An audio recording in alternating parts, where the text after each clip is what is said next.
Hi, welcome to Too Emotional. I'm your host, Katie. It's my Katie bags. I'm coming with you, homegirl. This is the place where we all gonna be too emotional together.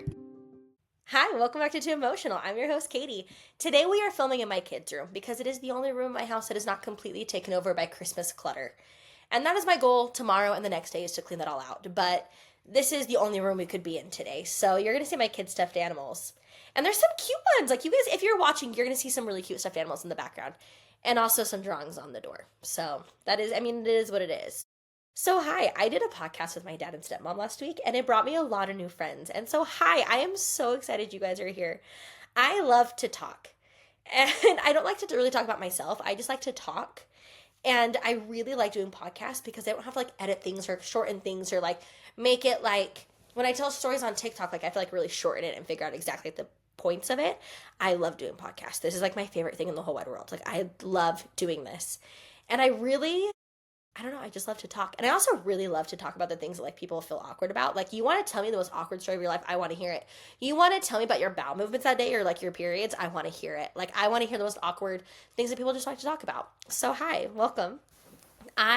In honor of that, I got some questions and I got some comments on like social medias and some messages, which I love getting messages when people like tell me like, I saw your podcast, I connected this way or this way. And every now and then I get questions about like suicide and mental health and addiction. And I can tell there's questions that like people want to ask, but they don't ask. And I get like roundabout questions a lot where they're like, well, like, how did your mom pass away? Like, oh, did you see that coming? Like, people ask things in a roundabout way. So I got on ChatGPT and I said, hey, I wanted this podcast episode. My mom passed away from suicide. She struggled with addiction. Like, what questions people want to ask, but they don't want to make someone feel uncomfortable, so they don't ask them. And I realize I'm talking really fast. I'm a fast talker, guys. I'm really sorry. But it gave me a list of questions, and we're going to talk about those today. The first one is, did you see it coming? And no, I did not.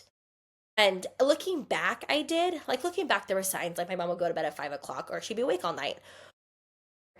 Like, there were just, like, certain signs where, like, looking back, like, yeah, it was obvious, but I was 17 when my mom passed away. Like, that was not on the forefront of my mind. Like, that is not what I thought was going to happen. Even when I got the call that she was missing, I didn't think that that was even a possibility. Like, I thought she just kind of, like, left. Like, I thought maybe she ran away with friends. Like, I don't know. Like, that was not a possibility I saw coming. The next question was, do you feel angry at her? And sometimes I do and sometimes I don't. Overall, I don't feel angry with her at all. Like, and I think this is where it gets tricky because there's anger in the grief cycle. So yeah, I get mad that she's gone because that's a normal emotion in the grief cycle. And I think I used to be a little bit more, I had anger emotions. I've never really been that angry with her. Like that's also, I really want to clarify that this is my personal experience. I'm different than a lot, than some people. I'm different than my siblings. I'm different than, everyone's going to have different emotions and different opinions. And this is just strictly the way I see it and my experience. So this is not like the tell all guide. My nose is so stuffy. We have a little cold going around and my nose is very stuffy today. So sorry. I'm like also struggling to breathe because it's so stuffy. Um, but no, I don't ever really feel that angry at her. I feel angry she's gone. There'll be moments where I'm angry that she didn't get help, but I'm not really angry at her. Like I'm angry at the situation, not really at her. I have a lot of sympathy for my mom. I feel really bad. She struggled earlier in childhood, like she was adopted. She had a lot of trauma that was never healed.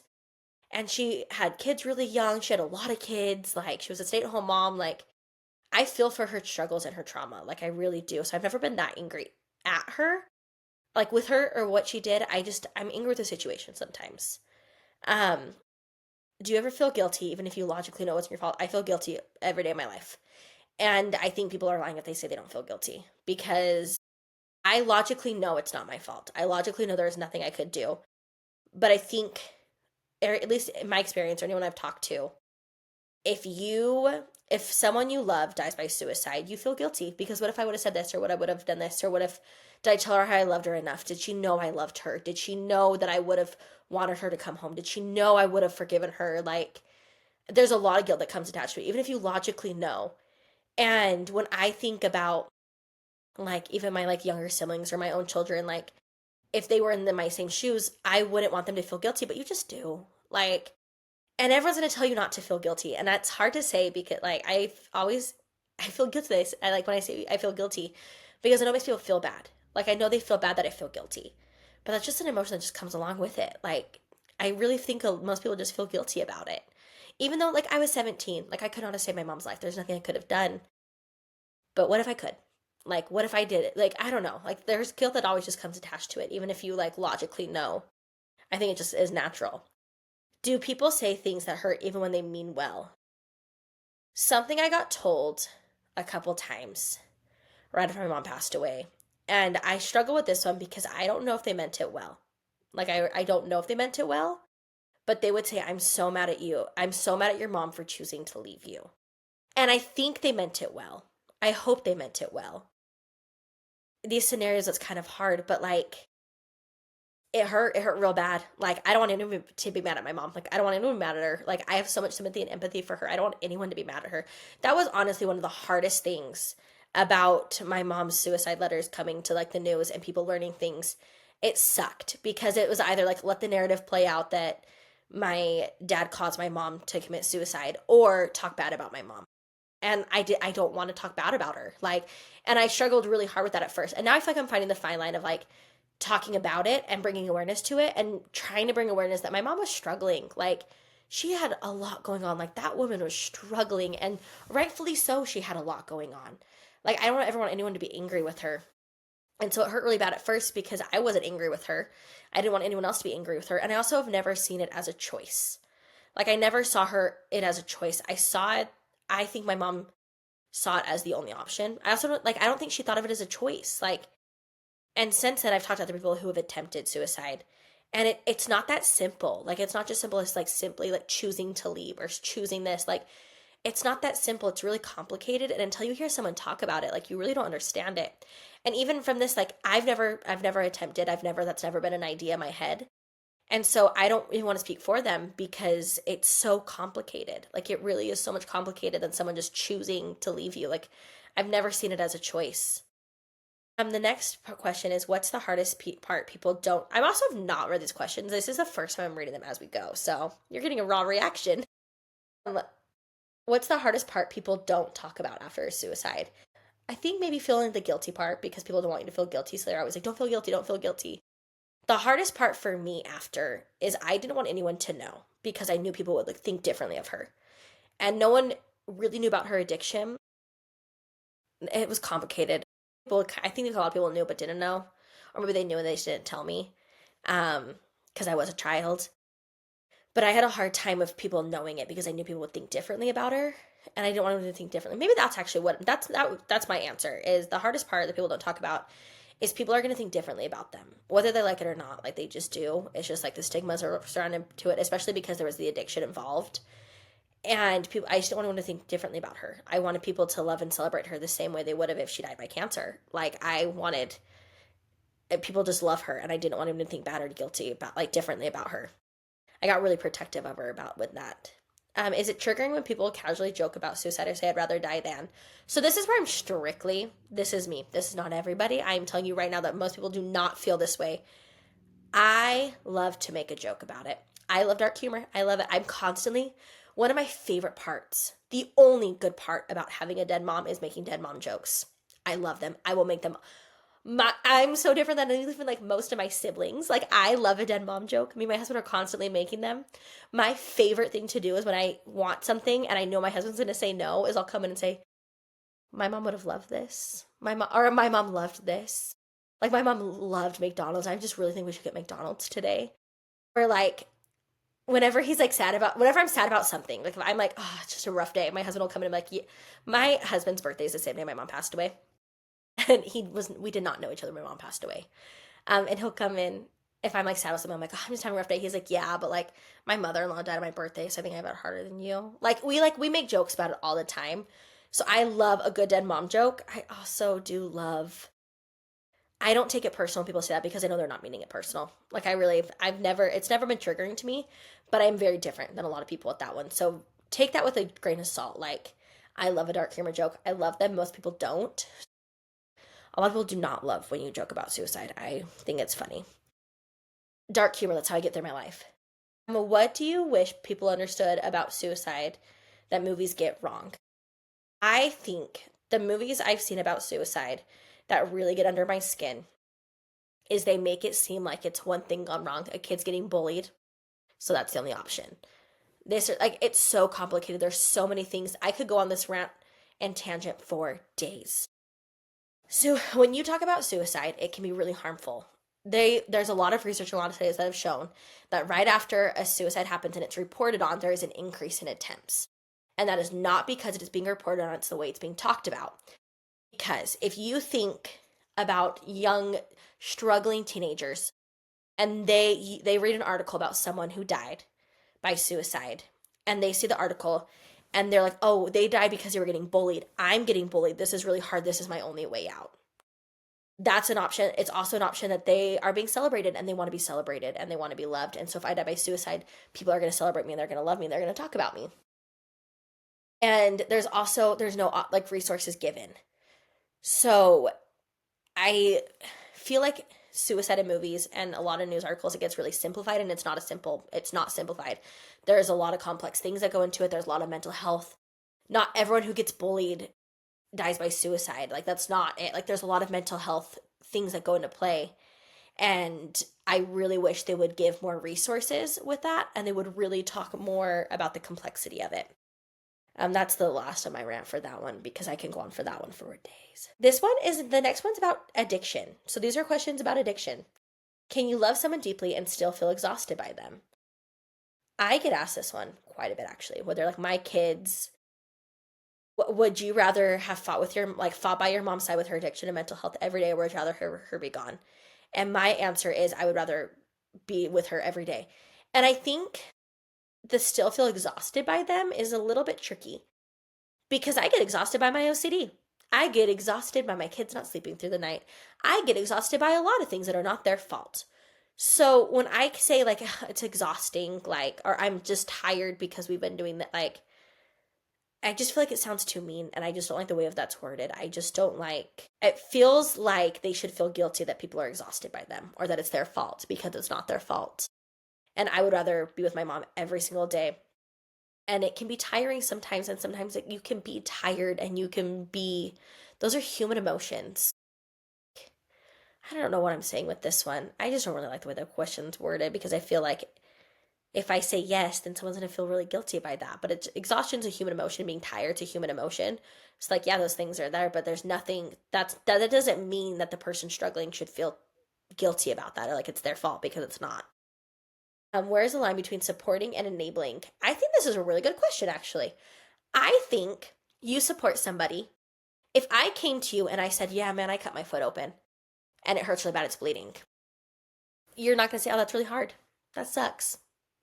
And like, you're like, hey, go to the doctors. Like, go get help with that. Like, go to the doctors, go get some stitches. Like, it's bleeding that bad. Like, you should go help. Like, you're not going to just let me keep going. You're going to try to give me the help I need. Like, if I like got a concussion, you're not going to let me just sit in bed and go to bed. Like, you're going to help me get the help. So I think supporting and enabling is getting them the help they need. Take them to the medical professionals. No one can get help unless they want help. I know that. But you can say, hey, like, I really think you should go see this person, have an intervention.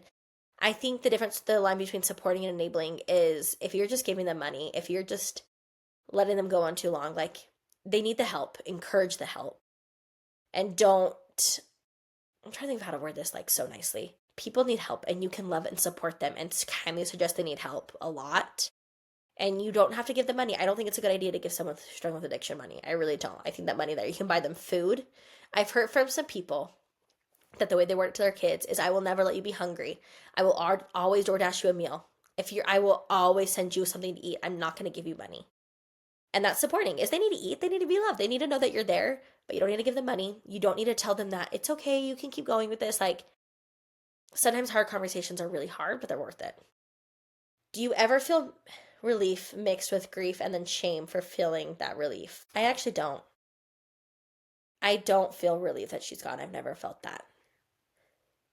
I would have helped her every single day for the rest of my life. I don't ever feel relief that she's gone and that problem is gone because I've never thought of it as a problem. But maybe that's just the way I view it. What's something that people don't understand about I don't know that one. We're going to skip that question because I don't really know a lot about relapse. How did addiction change who your mom was, and how did it not change her? Oh, this is a really... Addiction changed everything about my mom. When I was little, my mom was the best, most involved mom ever. She was one of the only moms I've ever met that played with us. She would go sledding with us. She would play on the swing set. She would chase us and run us around, and like, she played with us. I've never met another mom that played the way she did. She loved being a mom. Being a mom was her favorite thing in the entire world. Like, she absolutely loved being a mom. It changed everything about her. I didn't recognize my mom, who she was at the end. But what did it not change about her is, I think, one of the reasons that she chose to enter, or not chose, I hate using that word, that she died by suicide, that she went that route, is because she knew how much she hurt us. Like, I genuinely believe that. Like, I genuinely believe that she, somewhere deep inside of her, she knew she was hurting us. And she never wanted to hurt her kids. Like, I do think that. Like, I think there was something deep inside of her that didn't want to hurt her kids anymore.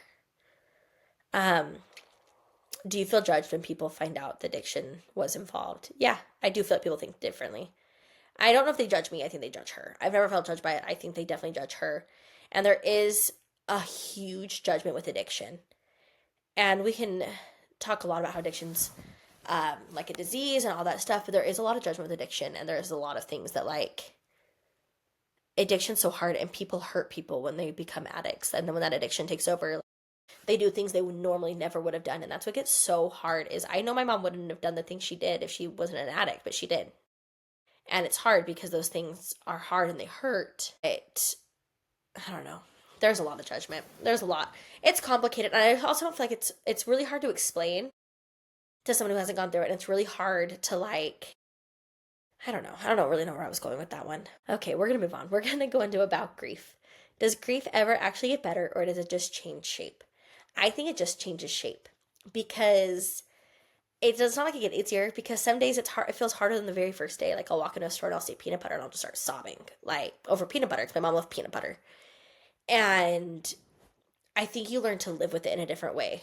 Gosh, how did my dad say this? Like, you learn and you grow and you learn how to live with it. It doesn't go away. It doesn't change. You just learn how to live with it and learn how to incorporate it into your life. And I don't know if you know who Emily Kaiser is. I mean, you should. She's cute. She's great. But she talks about how grief, like, when she went through grief, like, she learned that it should be like your best friend. Like, it's your friend. Like, grief is with you. And I don't want grief to go away. I really don't. Because if grief goes away, that means the love for my mom went away, almost, in a way. Like, my grief is so big because I love my mom so big. So grief is there, and grief has become one of my best friends, and it's been constantly with me for almost 14 years. Like, I love my grief. And it's not enabling me, it's not holding me back, it's helping me process losing my mom. And that grief is always going to be there, because my mom is always going to be gone. Like, my mom's not coming back. Like, that hole's always going to be there. So grief is always going to be there. What does grief look like years later, not just in the first months? In the first months, it feels like you get stabbed with a knife, and it's bleeding and it's open and it hurts so bad, and everything feels numb too. Like, you walk around and everything is almost like fuzzy, like everything feels so numb. And years later, I feel like people think that you should be better and it should be gone and you shouldn't miss them that much. In all reality, like, sometimes I walk into the store and I see someone with black hair and I'm like, is that my mom? Like my brain gets tricked. And it doesn't go away, it just feels... And some days it hurts worse. Like, some days it really does hurt worse. Do you feel pressure to be okay for... That's the same kind of question. Yeah, I do feel pressure to be okay for other people. And I probably put that pressure on myself. And they probably don't think that. But I put the pressure on myself that, like, other people just, at certain points, like, don't really want to hear about it anymore. But that's my insecurities. That's not them. I'm sure if I asked them that, they would be like, no, keep talking. But also at a certain point, you just feel like, oh, this is all I talk about. What milestones hurt the most? Birthdays, becoming a mom, holidays, etc. Becoming a mom hurt really bad. But I also felt the closest I've ever felt to her. Getting married hurt really bad. Honestly, I think it's just, like, random days. Like, when I get really sick, I just miss my mom the most. Or, like, I hate going to the dentist. It scares me so bad. I hate it. And my mom would always sit with me. And going to the dentist is really hard for me. And I just miss my mom the most when I have to go to the dentist. I feel like the little milestones hurt the most for me. What is the... Oh, never mind the last one. I feel like that was just... It's like, what's the most unhelpful thing people say to someone grieving? I have a lot of those. My favorite one I've ever been told is, I know exactly how you feel, my cat died. We're just going to leave that one there. What does help, even if it's small? Just letting me talk, like unjudgmental, just letting me talk, like talk about her or bring her up, are not. Sometimes like it's hard to bring her up when I go to bring her up and people are like, "I'm so sorry, are you okay?" Like I just want to talk about her the same way you're talking about your mom. Like you're telling a funny story about your mom. I want to tell a funny story about my mom. Like I want to kind of pretend like she's still alive and she's still here. And so that's also really helpful, is not making it awkward or not bringing up the fact that she's gone, just talking about her. How does losing a parent this way shape your identity? It's made my whole identity different, I feel like.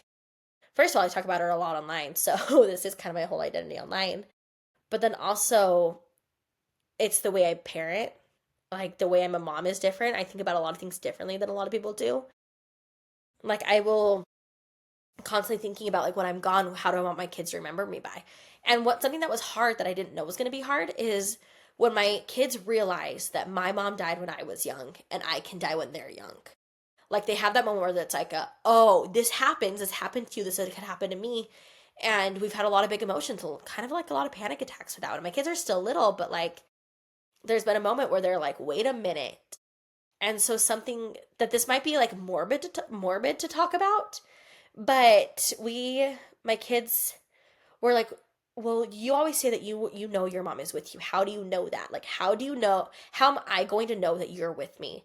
And something we talked about is ladybugs. I love a ladybug. I've loved ladybugs. So I said, like, when I die, if you see a ladybug, that's how you know mom's with you always. And we've like had those like that sounds like such a morbid conversation, but it's really helpful and it's really changed the way I see a lot of things. Like when I think about people, I think about like what I want to say at your funeral. What am I going to remember you by? It helps me not take people for granted. It helps me know who I want in my life and who I don't want in my life. Um, do you feel the same struggles for yourself? I did. I really did. I got really scared after I had my kids that I was going to struggle the same way my mom did. But I'm also very hyper aware of it. Like I will get on medication when I need to have a different spouse or I need medication. I'm on it right now. I'll go to therapy when I need to. Like, I'll put in all the work always. And so I don't really have the same like fear of the struggles for myself because I know I'm actively doing it. But I do project those fears on anybody else. If anyone else is struggling with their mental health, I'm like any mom, I get really scared for them. Like I get like I get really scared for them. So I project those fears onto everybody else. I already answered that question. How do I talk with my own kids? Do you feel like you had to grow up fast? Oh, absolutely, I do. And I do feel like a lot of people after my mom passed away, like they kind of blame my dad. They were like, "Well, why is your dad making you grow up too fast? Like, why is your dad having you help out?" When all reality, like I was kind of raising my siblings before my mom passed away. I went to all my brother's kindergarten things. Like, I was very much helping raise him before my mom even passed away. So it just made sense that I would help continue to take them to school or continue to help them with their homework because I was already doing that. I was already making dinner every night. Like, I was already doing all those things. So it just made sense that I would continue to do it. Except I don't know. I do feel like I grew up too fast, but I'm not mad about it. I don't have any bitter feelings towards it. I worked through that one in therapy. Therapy is great, guys. How do you honor your mom without romanticizing what happened? That's actually really tricky. I'm trying to think of how I want to answer this one. I probably should have read these questions before now, so I knew exactly how I wanted to answer them. I have a lot of sympathy and empathy for my mom. Like I very much know where she was coming from. I know how she got to the place she was in. She had journals. I read it. Like I know how she got to the place she was in. And so I like to be very real about it. I also went to therapy and I healed a lot of it. So now it just doesn't really hurt. Like when I think about it, like it doesn't hurt the same way it used to because I've done a lot of therapy with it. Every now and then it hurts, but like not really. And so I like to be very real about what my mom did. And I like to bring in like I bring up the bad just as much as I bring up the good. And if someone is struggling, I am the first to be like, hey, my mom struggled with this. This is what happened. This is where she started. This is what she did. I have had conversations with people about that where I can tell they're about to struggle with addiction or mental health. And I'm like, hey, just a heads up. This is what my mom did. This is what my mom said. And this is what happened to my mom. And I think maybe you should get help before my laptop's about to die. We got to wrap this up. No, it has 10%. We're good. Like, I'm very real about the good and the bad because I also want the stigmas to go away. Like my mom did bad things, it doesn't mean she was a bad person, and it doesn't addiction made her do that. And people need to be very aware that like what addiction can do to you and how to like see the signs coming and how to be aware if you're relying on it too much and how to be aware like and to like what prevention looks like and how to get help with mental health before it starts getting bad. Like the second you start to feel some rough thoughts, therapy is great. Everyone should. I actually am a firm believer that every person needs to go to therapy because emotions are hard. Like there's hard things about life, so why would you not want to get the little tools to help you? Like find a good therapist. Like I've been to bad therapists and I've had a great therapist now who helps me figure out all the little things and helps me like figure out like how to handle some big emotions and where things come from. Like I'm a firm believer that actually everyone needs therapy. Do you think she wanted to die or wanted the pain to stop? I think she wanted the pain to stop. I think she wanted to stop hurting us. I don't know if that's true or not. That's kind of just my personal opinion about it. Did she love you enough? She did. My mom loved me. My mom loved me so much. And you could see it. Like you could see it in videos, you could see it in pictures. Like she loved us. If love couldn't save her, what does that mean for the rest of us? Love can't save anybody. I don't think love can save anybody. You can love someone so much and it's not going to save them. Like but if you love somebody, you're going to want them to get help. Like you're going to want what's best for them. Love can't save anybody, but helping them and encouraging them to get help could make a difference. And giving them a space to be could make a difference, and being an ear to listen when they have problems could help. You can't save anybody. You just can't. But you can be a space, you can encourage them to get help. I don't think this is like the tough love part of me is I don't think you can love somebody, like fully truly love somebody without wanting them to be the best version of themselves, and a lot of times that means getting the help they need. Anyways, that's the question. Those are all the questions. It like gave me some suggestions of how to end it. And also gave me the idea that I should have given a trigger warning. I will give a trigger warning at the end of the episode. We'll do a cute little thing. Anyways, if you have more questions, please message me. I love talking about these things. Like I love talking about them. And once again, this is all just purely how I view it. Like 100% purely just how I view it. A lot of people view it differently. A lot of people have different experiences or they say things differently. Like I have a lot of empathy. Some people are not that part of their journey. Like they're just not. And I'm also might change my mind. Or someone's going to message me and they're going to say, hey, I think about like this or this. I'm going to say, ooh, that's a really good point. I'm probably going to change my opinion about it. That happens to me a lot. That's actually why I had a really hard time talking about it for a long time, is because my opinion was always changing.